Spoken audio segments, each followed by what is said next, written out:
사랑의 교회 가족 여러분, 2020년을 시작하면서 참 세월이 빠르다라는 생각을 하기도 했지만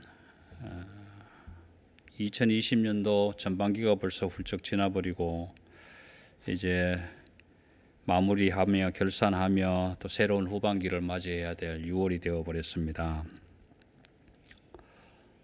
힘들고 어려운 여정들이 계속 이어지기는 하지만 이제 조금씩 완화되어 가고 수그러져 가는 모습들이 곧 정상으로 회복되지 않을까 하는 기대감이 있습니다. 아울러서 우리의 신앙적인 점검도 전반기를 잘 결산하고 또 시작되는 후반기에는 더욱 아름다운 결실을 낼 수 있도록 정신적으로 영적으로 잘 무장해서 함께 이 어려운 나날들을 이겨가는 그래서 서로 위로하고 용기 주고 지혜를 모으는 그런 시간들이 되었으면 좋겠습니다.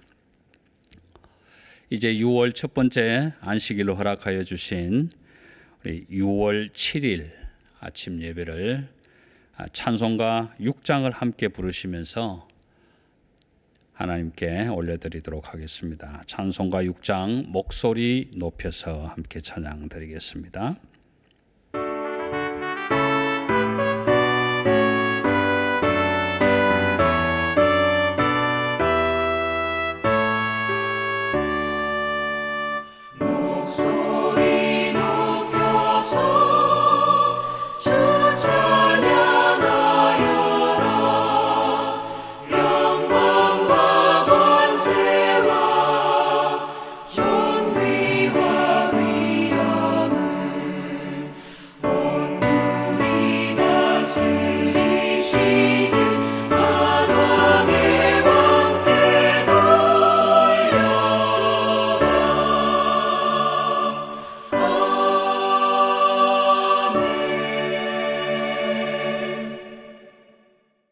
주는 나의 찬송이시오니 나를 고치소서. 그리하시면 내가 낫겠나이다.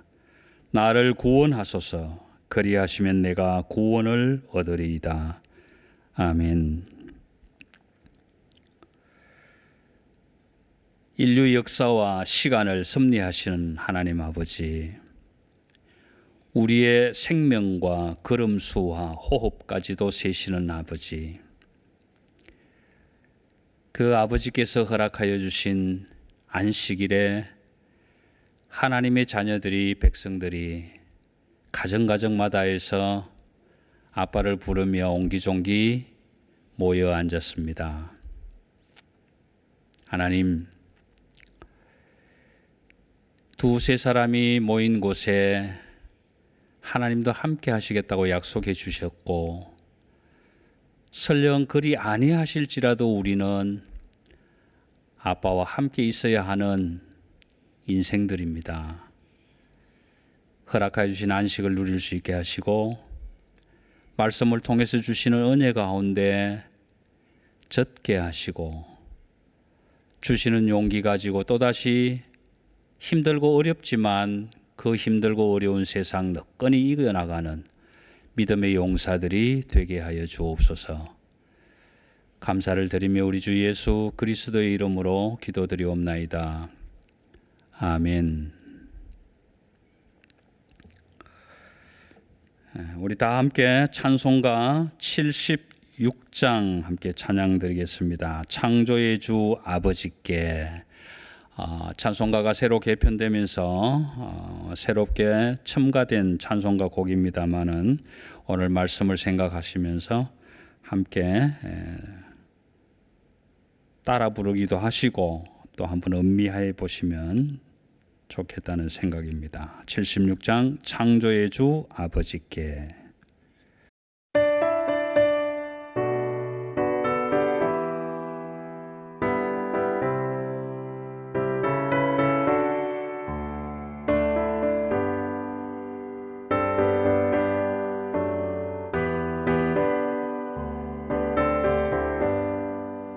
창조의 주 아버지께 감사 찬송 드립니다.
우리 말씀 함께 나누면 좋겠습니다. 오늘 아침에 함께 묵상할 말씀은 마태복음 7장 28절에서 마태복음 8장 1절까지에 있는 말씀입니다.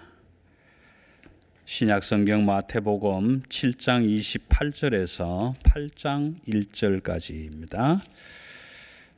우리 온 가족들이 함께 말씀을 받들어 읽으면 좋겠습니다. 7장 28절입니다.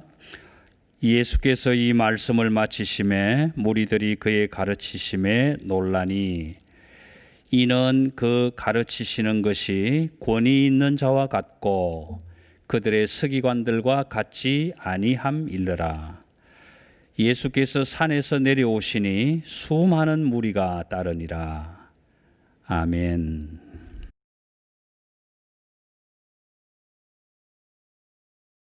말씀 위해서 한번 기도하겠습니다.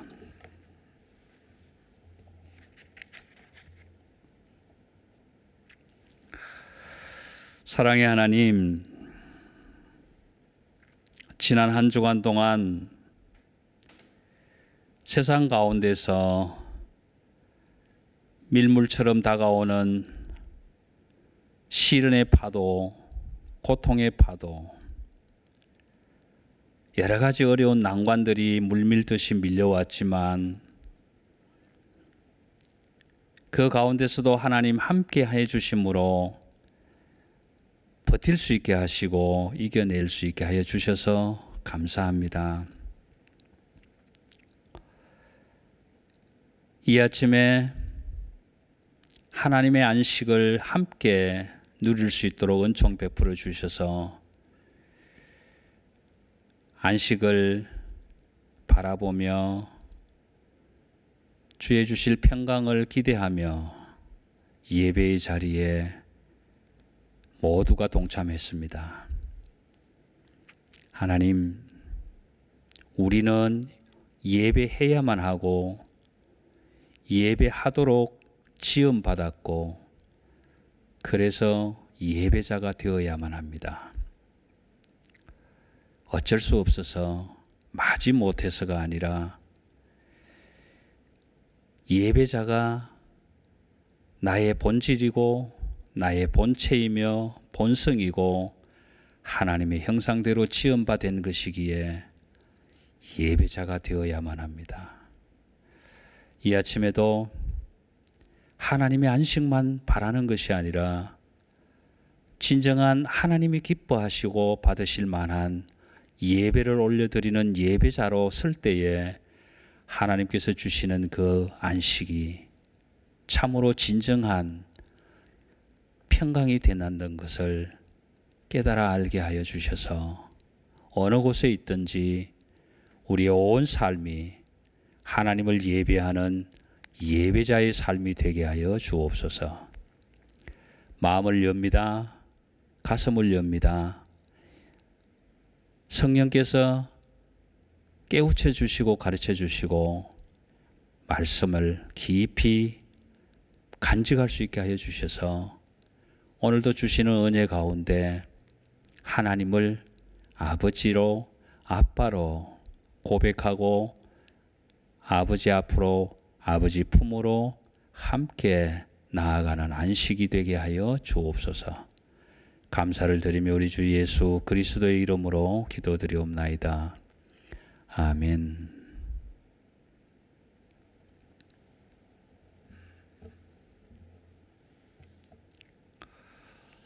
오늘 아침에는 시편 1편 1절에서 3절 말씀을 함께 묵상하면서 시작하면 좋겠습니다. 구약 성경 시편 1편 1절에서 3절인데요. 많은 분들이 이 말씀을 좋아하고 또 암송하고 있으리라 믿습니다. 복 있는 사람은 악인들의 꾀를 따르지 아니하며 죄인들의 길에 서지 아니하며 오만한 자들의 자리에 앉지 아니하고 오직 여호와의 율법을 즐거워하여 그 율법을 주야로 묵상하는도다. 그는 시냇가에 심은 나무가 철을 따라 열매를 맺으며 그 잎사귀가 마르지 아니함 같으니 그가 하는 모든 일이 다 형통하리로다. 아멘. 좋은 나무가 좋은 열매를 맺기 위해서는 좋은 것을 공급받을 수 있는 곳에 깊이 뿌리를 내리고 있어야 합니다. 오늘 시편 1편은 기본적으로 이렇게 말씀을 해주시며 우리 믿음의 사람들도 믿음의 본체가 되시는 말씀의 뿌리가 되시는 그리스도에게 뿌리를 깊이 내리고 있어야 한다라는 것을 깨우쳐 주십니다. 나쁜 나무에서 좋은 열매를 얻을 수 있는 방법도 있습니다. 그것은 접붙임이라는 것인데 사도 바울은 로마서에서 이런 말씀을 합니다.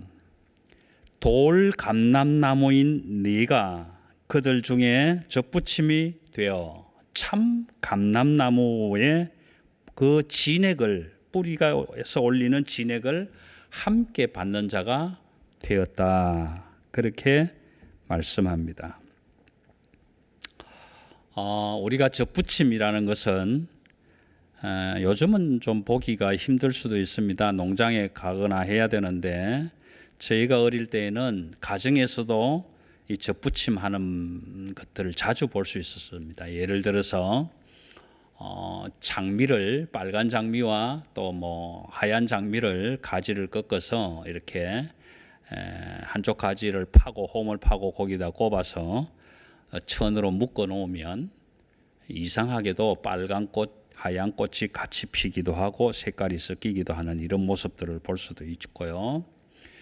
특별히 저와 여러분이 철을 구분하지 않고 지금 우리가 먹을 수 있는 이런 모든 과일들은 거의 대부분 품종 개량이라는 방법으로 접붙임을 통해서 이런 아름다운 열매들을 맺고 그 과실들이 상품으로 나와 있는 것입니다.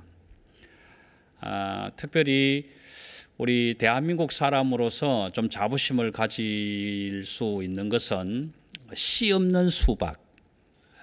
우장춘 박사라는 분이 씨 없는 수박을 처음으로 품종을 개량을 해서 사실 씨 없는 수박은 매년 먹을 수 있는 것이 아니라 원칙적으로는 3년에 한 번씩 그 결실을 맺게 되는 그런 과정인데도 불구하고 더 개량되어서 지금은 거의 시드레스라 그래가지고 씨 없는 수박들이 출하되고 있는 것을 우리는 보고 또 그 과일들을 먹고 있죠.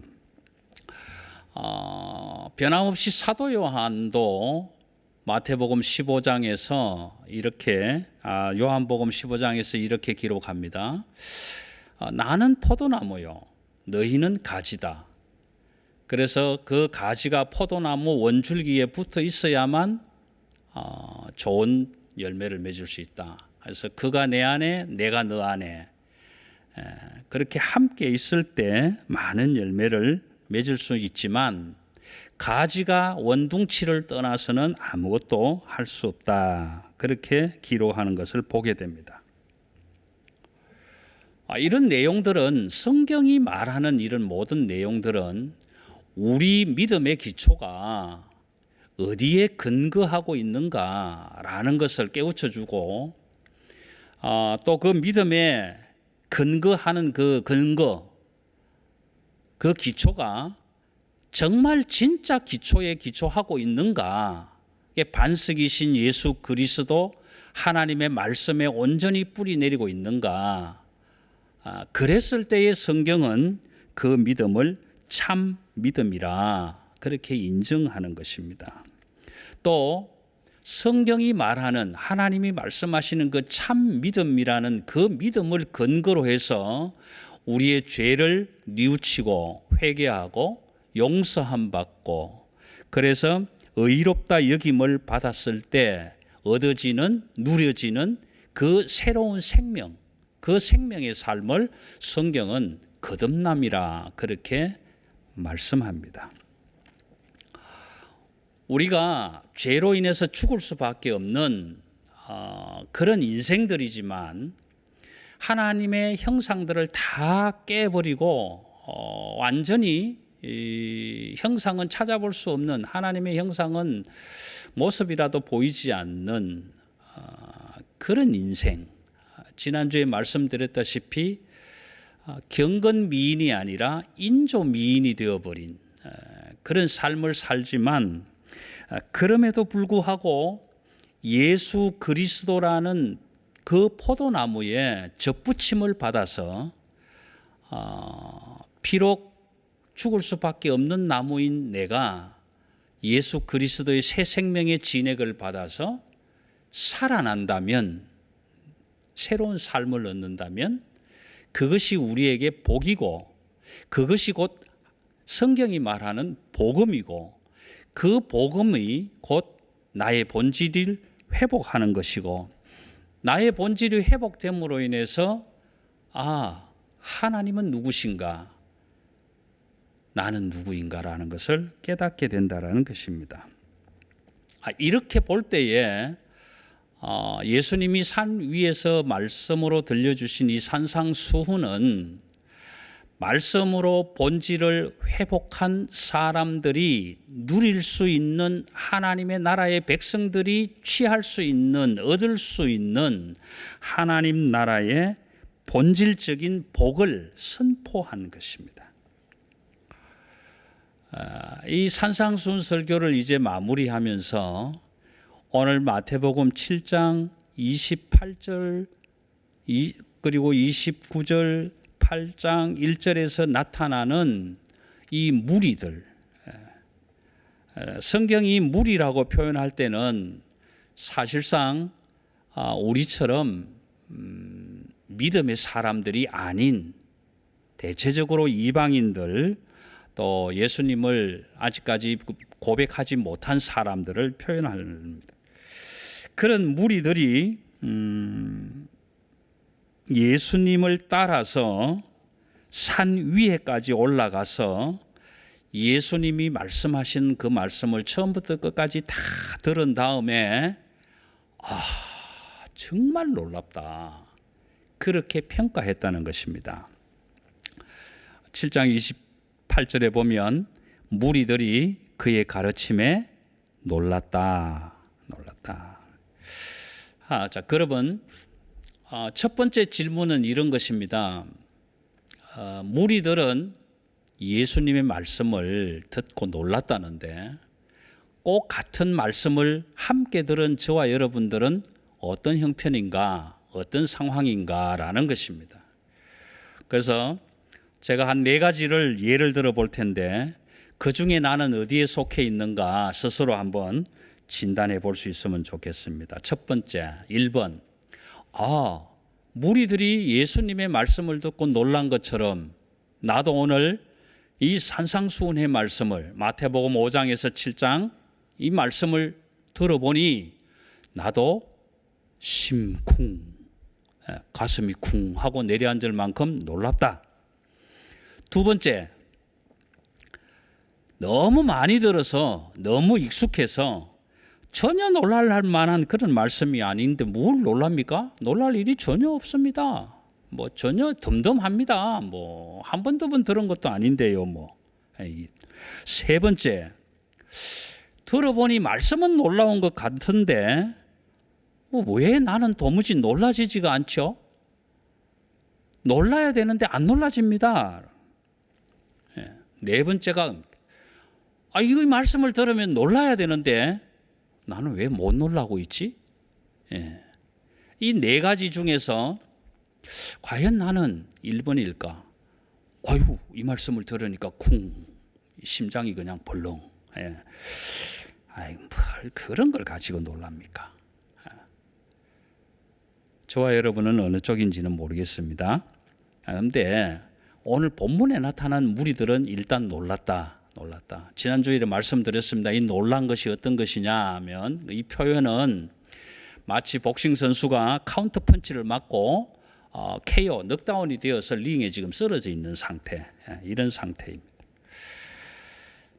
차이가 있다면 어떤 차이가 있을까요? 그 무리들과 오늘 우리가 한번 생각해 보겠습니다. 그 무리들은 적어도 말씀을 사모해서 예수님을 따라서 산 위에까지 쫓아가는 열심이 있었고, 반면에 우리는 지금 이 시간에도 마지못해서 예배를 드리고 있는 것은 아닌가.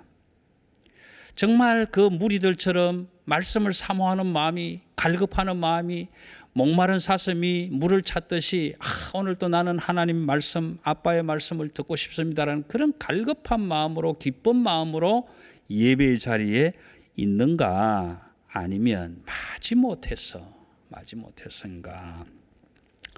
여러분, 만약 저와 여러분이 마지못해서 오늘도 안식일이란다, 주일이란다, 하나님하고 예배하는 날이란다, 참 꼭 가야 되냐 말아야 되나 막 이런 갈등과 고민이 일어나는데도 불구하고 예배의 자리에 나와 있는 그런 상황이라면 한번 우리를 점검해 봐야 됩니다. 나의 믿음이 있는가? 나는 말씀을 사모하는 마음이 있는가?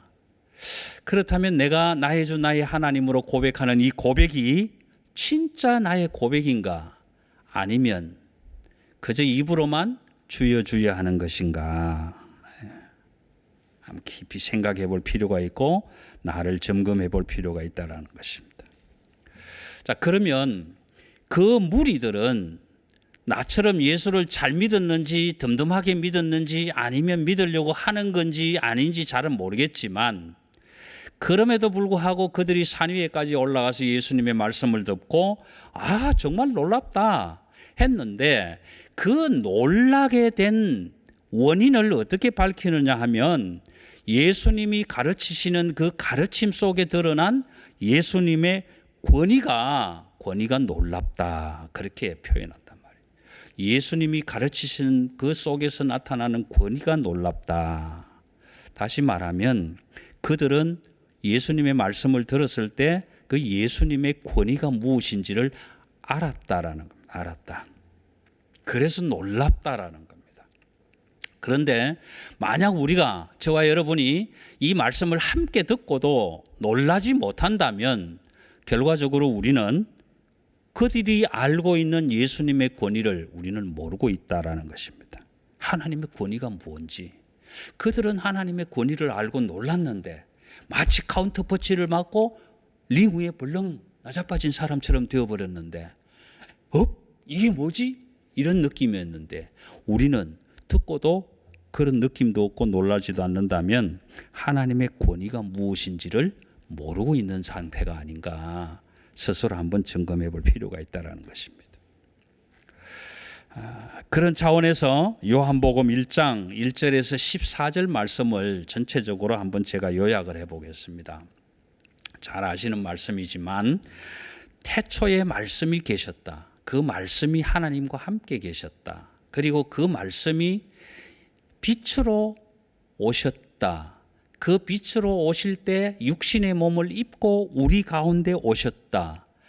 그 하나님이 말씀의 육신의 몸을 입고 우리 가운데 와서 우리와 함께 거하시는 것을 보니 독생자의 영광, 은혜와 진리가 충만했다. 그렇게 표현합니다.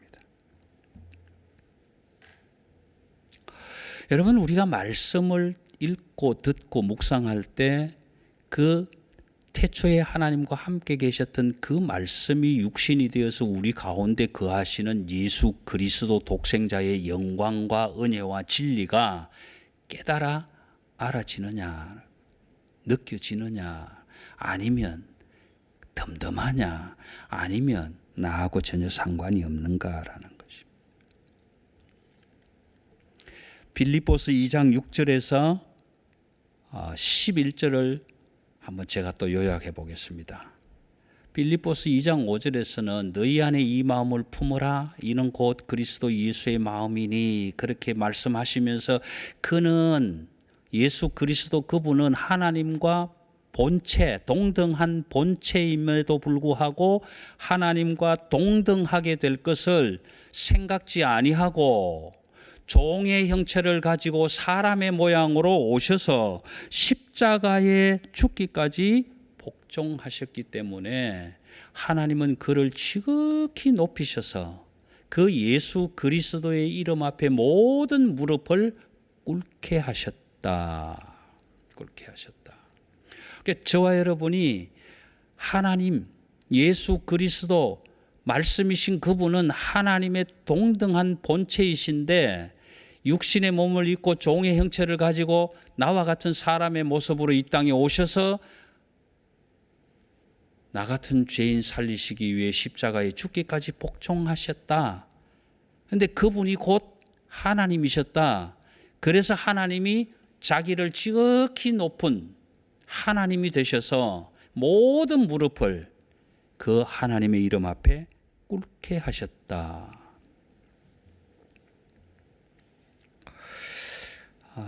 요한복음 14장 16절 17절 그리고 26절 말씀을 다시 한번 요약하게 되었습니다.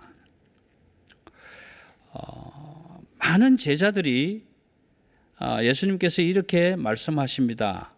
내가 곧 아버지께로 가는데 내가 가면 너희들이 나를 잠시 동안 볼 수가 없을 것이다. 그러니까 빌립과 도마 같은 경우에는 아니 도대체 어디로 가길래 우리가 보지 못한다고 얘기를 하는가? 그럼 우리가 그 가는 길을 어떻게 아는가? 마음속에 이런 생각들을 가지고 있었을 때에 예수님은 이렇게 말씀하셨습니다. 내가 가야 너희에게 유익하다. 내가 아버지께로 가야 유익하다. 왜 유익한가? 내가 아버지께로 가면 아버지는 또 다른 보혜사 성령을 보내주셔서 그 성령 하나님이 너희와 함께 있고 너희 안에서 할 말을 가르쳐 주시고 기도할 것을 가르쳐 주시고 모든 진리를 깨닫게 하실 것이다. 그래서 너희 안에 계속 그 성령 하나님께서 함께 계실 것이다. 그래서 내가 가야 너희에게 유익하다. 그 사건이 어떻게 일어나는가? 십자가에서 희생제물로 죽으심으로 단번에 하나님께 드리는 제물이 되어서 우리의 죄를 사하시고 우리 안에 성령 보혜사 하나님을 보내셔서 우리와 함께 거하시게 하신다라고 말씀하셨습니다. 여러분, 우리는 이 말씀을 너무 잘 알잖아요. 그래서 하나님의 권위를 우리는 너무 잘 압니다. 모르는 게 아니에요. 저와 여러분이 하나님의 권위를 누구보다 잘 압니다. 왜요? 우리는 하나님의 사람이고 우리는 하나님의 자녀고 우리는 하나님의 백성이고 우리는 그 하나님을 아빠라고 부르는 사람들이기 때문에 내가 아빠라고 부르는 그 아빠의 권위를 너무 잘 알아요. 그런데 사람들이 네 아빠의 권위가 뭐냐라고 물으면 그걸 잘 설명 못할 뿐이다 말이에요. 설명은 못하지만 그거 뭔지 우리는 너무 잘 알고 있다 이 말이에요. 잘 알고 있다. 사실은 몰라서 문제가 되는 게 아니라 너무 잘 알아서 문제가 되는 겁니다. 문제가. 그래서 이 시간 그렇다면 우리가 잘 알고 있는 권위를 하나님의 권위가 뭐냐? 믿지 않는 사람들이 네가 믿는 하나님, 네가 아빠라고 부르는 그 하나님의 권위가 도대체 뭐길래 너는 그렇게 믿느냐라고 물어온다면 우리는 그래도 대답할 말은 있어야 될 것 아닙니까? 그래서 오늘 잠깐 설명을 해드릴게요. 마태가 사용하고 있는 이 권위라는 말, 권위로 번역된 헬라어는 엑수시아라는 말입니다. 엑수시아라는 헬라어인데 이 헬라어는 두 말이 붙어서 합성어가 된 합성어예요. 그래서 에크라는 말과 이 에크라는 말은 어디에서부터 온다라는 의미를 가지고 있습니다. 이게 뭐 밖으로서 오든지 외부로서 오든지 밑에서 오든지 위에서 오든지 어쨌든 좌우튼 이 바깥에서 이렇게 온다라는 이런 의미를 가진 에크. 마치 에듀케이션 교육을 얘기할 때 그 앞에 붙는 ed 에두라는 말은 그런 의미죠. 무엇이 이끌어져 나온다라는 이런 그런 의미란 말이에요. 이 에커도 그런 의미. 어디에서부터 온다. 오는데 어디로 오는지는 모른다. 그렇지만 뒤에 오는 우시아라는 이야기는 본질이라는 얘기, 본질. 그러니까 어디에서부터 오는 본질이라는 이 두 말이 붙어서 엑수시아라는 말이 되고 그 말을 권위라고 번역을 했습니다. 권위. 이걸 좀 정리를 하면 이런 의미입니다. 예수 그리스도께서 말씀으로 산상수훈을 가르치셨는데 그 가르치심의 권위가 놀랍다라는 의미는 예수 그리스도의 권위가 위로 하나님으로부터 오는 그 하나님의 본질에서 드러나는 것이다. 더 요약하면 예수 그리스도는 하나님이시다라는. 자, 그럼 왜 무리가 그래서 놀랄 수밖에 없었는가? 왜 놀랄 수밖에 없었냐면 지금 그 무리들은 바리새인들과 서기관들이 그들의 유전과 전통을 따라서 해석한 율법을 배웠습니다. 늘 듣는 것이 바리새인 서기관들, 성경학자들이 그들의 전통과 율법을 해석해서 가르쳐주는 것을 듣다가 어느 날 예수님이 산 위에서 설교하신다는 소리를 듣고 그 산에까지 쫓아올라가서 예수님이 전해주시는 말씀을 들어보니 이게 율법을 가르치는 서기관 바리새인들과는 전혀 달랐다. 어떻게 달랐는가? 그들은 사람의 유전과 전통을 해석해서 가르친 것이지만 예수 그리스도는 하나님의 본질이신 하나님 나라의 말씀, 그것을 가지고 전달해 주셨다라는 거예요. 그러니까 그 예수님의 가르침은 이런 것입니다. 우리가 목수 요셉의 아들이라고 알았던 그 예수가 단지 요셉의 아들이라는 인간 예수가 아니고 하나님의 본체로 오신 하나님이시구나. 그러니까 그 가르침이 사람들이 가르치는 것과는 다르구나. 그분이 어디에서 배워서 가르치는 것이 아니었구나. 그분이 말씀하시는 말씀이 곧 하나님이요. 그 말씀이 곧 예수 그리스도요. 그 말씀이 곧 성령 하나님이요. 그 말씀이 곧 진리요, 생명이요, 길이었구나. 그것을 깨닫는 순간에 이 무리들은 놀랄 수밖에 없었습니다. 자, 여러분. 자, 그들이, 그 무리들이 그렇게 놀랐다면 우리는 같은 말씀을 듣고 그 무리들처럼 놀라지는 못했다 손 치더라도 지금도 이 말씀을 들으면서 가슴이 쿵쾅거리지 않고 아무런 반응이 없고 덤덤하지 않다 하더라도 우리가 놀라야 하는 한 가지 이유는 더 있습니다. 그게 무엇이냐 하면 예수 그리스도가 하나님의 본체이시고 엑수시아 하나님의 본질로부터 오는 본체라면 그 말씀이 곧 하나님이시라면 오늘 저와 여러분은 내가 내 안에 하나님이 들어오셔서 거하시는 처소, 내가 곧 성전이 되었다라는 것을 깨달으면 우리는 뒤로 넘어가야 돼요. 마치 카운트 펀치를 받고 링 위에 지금 나뒹굴어져 있는 복싱 선수처럼 우리는 뒤로 넘어가야 됩니다. 내가 하나님의 성전이라고? 내 안에 하나님이 거하시는 처소가 있다고? 그렇다면 내 본질은 무엇입니까? 나의 본질은 하나님의 성전이다. 하나님의 성전.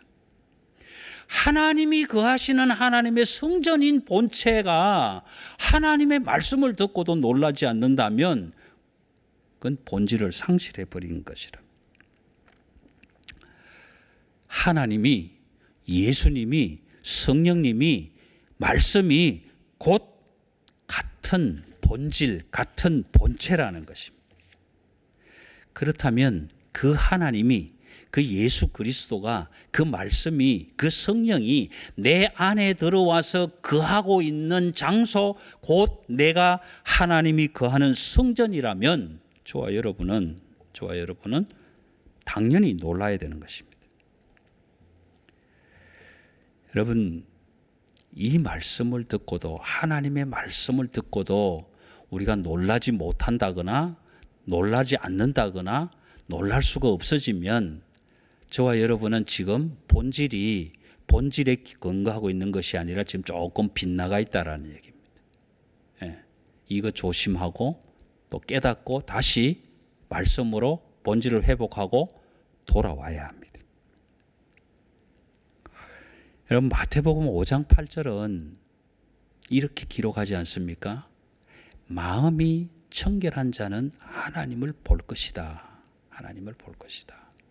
여러분 마음이 깨끗하고 청결한 자가 받을 수 있는 복이 하나님을 보는 것입니다. 그런데 하나님을 직접 보면 성경은 죽는다고 했거든요. 너무 지극히 거룩한 하나님을 지극히 죄인된 우리가 직접 보면 죽습니다. 그래서 모세도 하나님이 지나가실 때 바위 틈새에다가 집어넣고 손으로 덮으시고 지나가셔서 등 뒤만 보게 하셨단 말이에요. 그런데 오늘 우리가 하나님을 바라보고도 죽지 않는 이유는 말씀으로 보기 때문에 그렇습니다.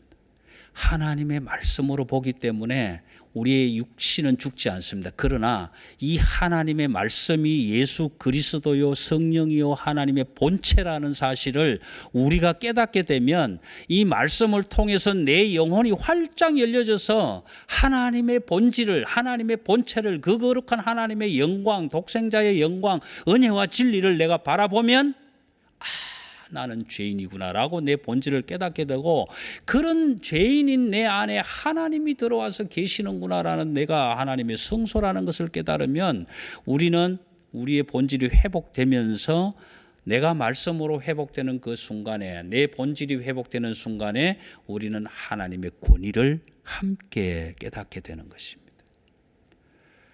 다 요약해서 핵심으로 하나 줄이면, 하나님을 알면 내가 누구인지 알게 된다라는 사실입니다.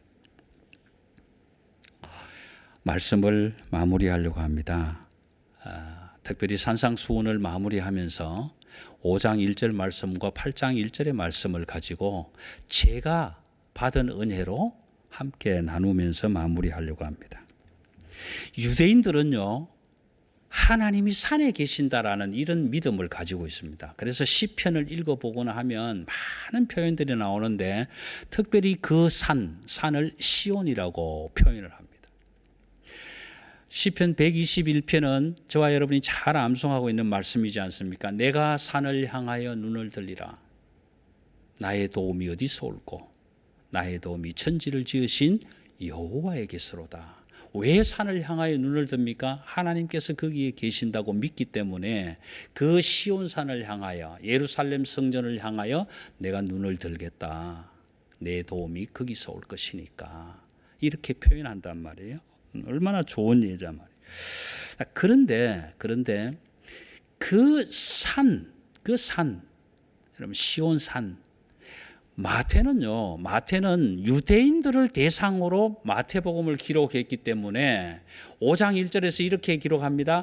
예수께서 산에 올라가 앉으시니, 예수께서 그 높은 산에 올라가 앉으시니 제자들이 나온지라 무리들이 나온지라 입을 열어 가르쳐 가라사대. 그렇게 해서 쭉 말씀을 선포하시고, 말씀을 마치심에 산에서 내려오시니 수많은 무리가 따랐다. 그렇게 8장 1절은 기록을 합니다. 여러분, 저는 이 말씀을 읽으면서 예수님이 왜 하필이면 산 꼭대기에 올라가셨을까? 그리고 왜 내려오셨을까? 왜 산에 올라갈 때는 제자들과 무리들이 갔는데 내려왔을 때는 수많은 무리가 따랐을까? 여러분, 산, 하나님이 계시는 곳, 그 본질이 되는 그곳에 예수님, 하나님의 본질이신 예수님이 그곳으로 올라가셔서 거기에서 하나님으로부터 주어지는 그 본질을 가지고 가르치시고, 그래서 그것을 들은 사람들은 놀랄 수밖에 없었고, 그 하나님의 본질이 되시는 그 예수 그리스도 하나님과 본체가 되시는 그분이 말씀의 권위를 가지시고 다시 산 아래로 내려왔을 때 그 권위를 깨달아 알고 전해들은 수많은 무리가 따랐더라. 그렇게 기록합니다. 그리고 그 8장 이후부터 마태복음은 거의 28장이 끝날 때까지 하나님의 그 놀라운 권위가 펼쳐지는 현장이 되는 것입니다.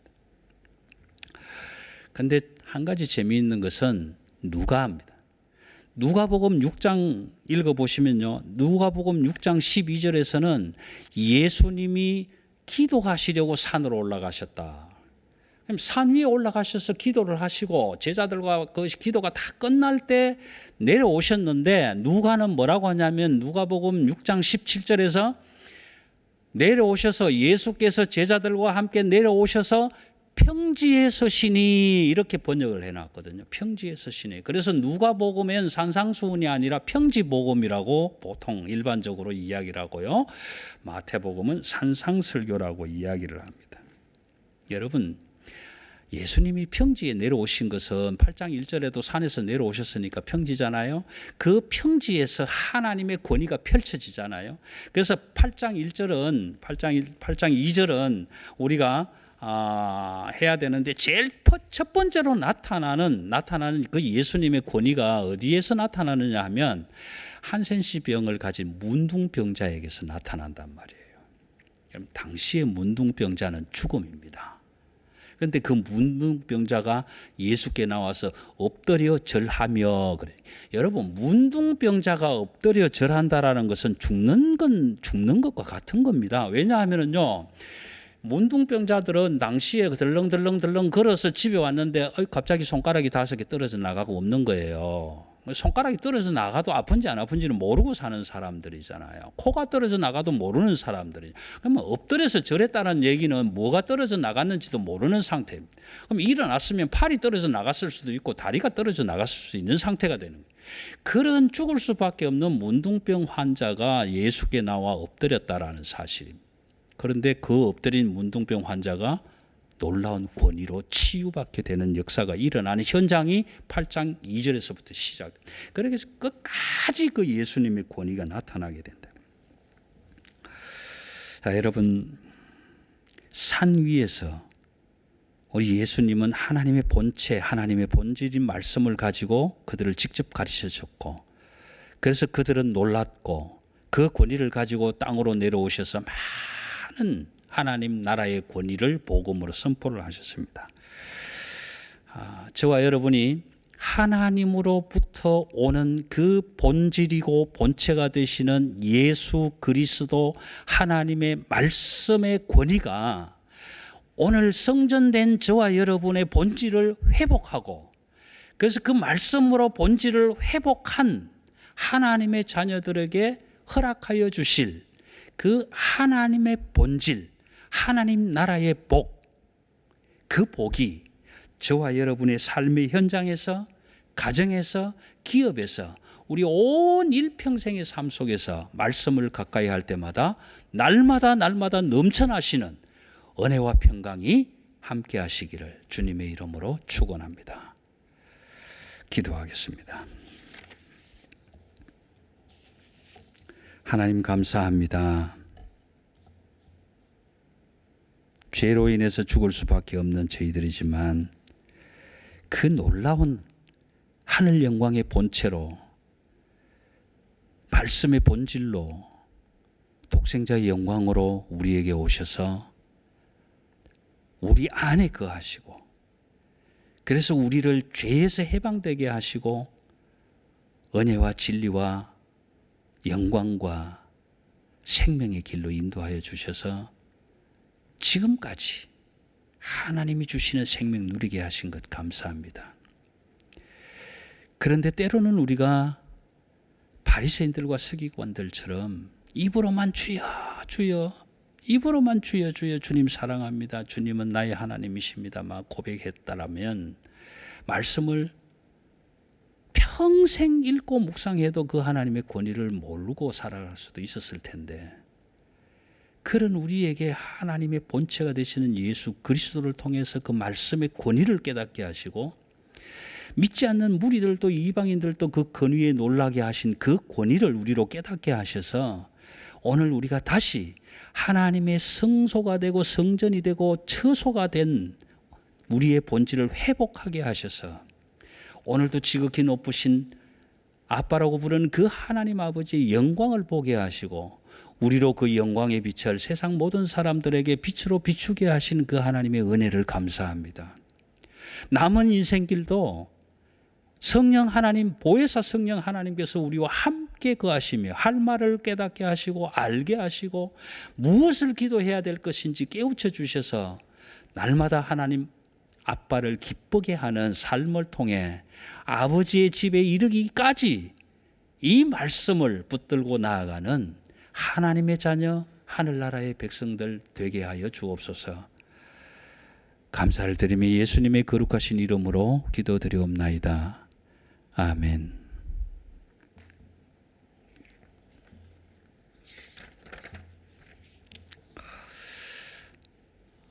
사랑의 가족 여러분, 6월의 첫 번째 주일입니다. 우리 전반기를 잘 결산하시고 후반기도 아주 아름다운 열매를 맺을 수 있도록 좋은 곳에, 하나님의 진리 반석되는 곳에 뿌리를 내리셔서 좋은 열매를 많이 맺어가는 그런 시간들이 되시기를 바랍니다.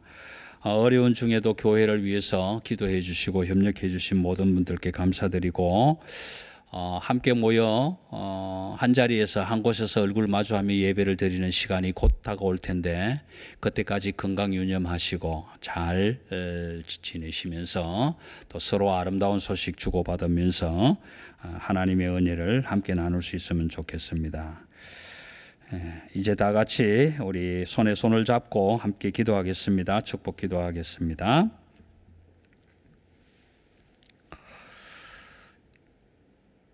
지금은 우리 주 예수 그리스도의 은혜와 하나님 아버지의 영원하신 사랑하심과 성령 하나님의 함께하시며 도우시며 지키심이 오늘도 6월의 첫 안식일을 맞이하여 온 가정마다에서 온 식솔들이 함께 하나님을 아빠라 부르며 내 안에 거하실 처소를 마련하시고 함께 계시는 그 아버지, 성령 하나님, 예수 그리스도 다 같은 삼위일체 하나님의 본질인 것을 깨달아 알므로 인해서 내가 누구인지를 깨닫고 내가 하나님의 성전인 것을 알고 내가 하나님이 거하는 처소인 것을 알아 이제부터는 그 하나님의 놀랍고 거룩한 지극히 높으신 권위 앞에 모든 이름이 무릎을 꿇게 하신 것처럼 나도 무릎을 꿇고 나의 본질이 죄로 인하여 죽을 수밖에 없지만 하나님이 함께 거하시는 본질이라는 것을 회복되게 하셔서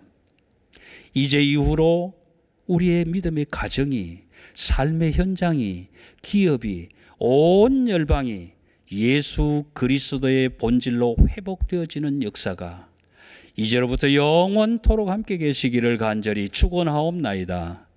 아멘.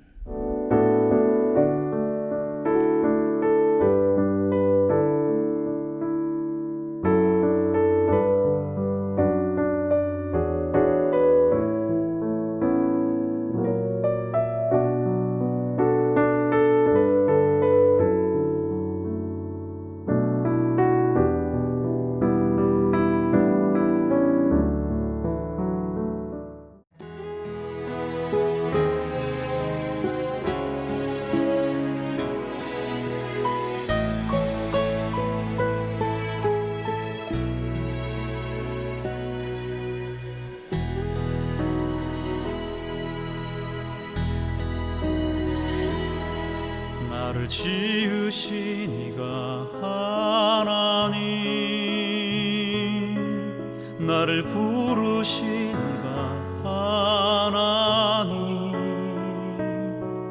나를 보내신 이도 하나님, 나의 나 된 것은 다 하나님 은혜라. 나의 달려갈 길 다가도록 나의 마지막 호흡 다하도록 나로 그 십자가 품게 하시니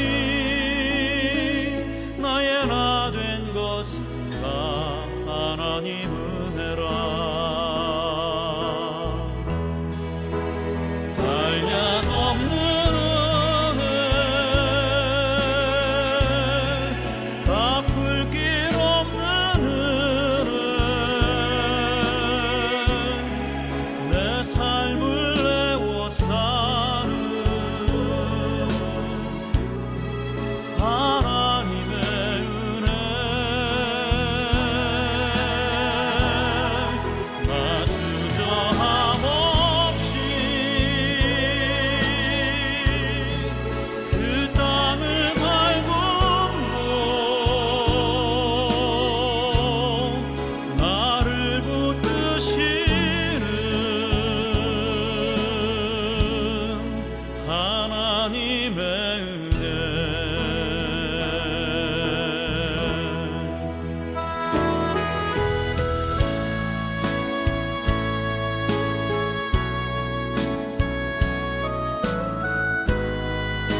나를 보내시고